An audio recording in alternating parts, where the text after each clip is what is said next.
వృశ్చిక రాశి వారికి ఈ వారం చాలా వరకు అనుకూలంగా ఉంది. ద్వితీయ పంచమాధిపతి అయిన గురువు అష్టమంలో ఉన్నారు. తృతీయ చతురాధిపతి అయిన శని పంచమంలో ఉన్నారు. విద్యా సంబంధించిన విషయ వ్యవహారాలు, స్థిరాస్తులకు సంబంధించిన విషయ వ్యవహారాలు సానుకూలపడుతుంది. ఉద్యోగంలో ప్రమోషన్ కానీ లేదా ట్రాన్స్ఫర్ కానీ అవకాశం గోచరిస్తోంది. ముఖ్యంగా ప్రభుత్వ ఉద్యోగస్తులకు కాలం అనుకూలంగా ఉంది.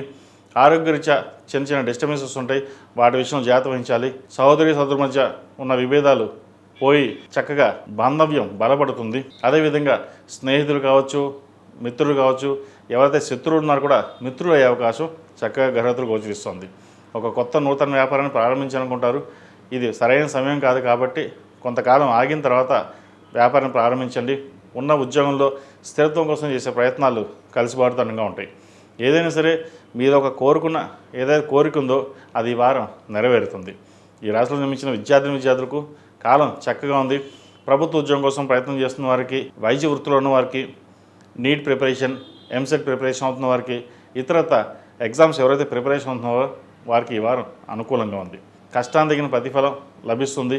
విదేశీకి సంబంధించిన విషయ వ్యవహారాలు సానుకూలంగా ఉన్నాయి. విదేశాలకు వెళ్ళడానికి చేసే ప్రయత్నాలు ఈ వారం కలుసుబడుతూనే ఉంటుంది. ఏదైనా సరే దైవానుగ్రహం మనం తోడుండాలి, మనం బాగుండాలి, 10 మంది బాగుండాలి అన్న ఏదైతే మీ సిద్ధాంతం ఉందో అది చక్కగా నెరవేరే అవకాశం గోచరిస్తోంది. ఈ రాశి వారు ప్రతిరోజు ప్రతినిత్యం సుబ్రహ్మణ్య స్వామి అష్టకం పఠించడం, అదేవిధంగా ఎరుపు ఒత్తులతో దీపారాధన చేయడం చెప్పదగిన సూచన.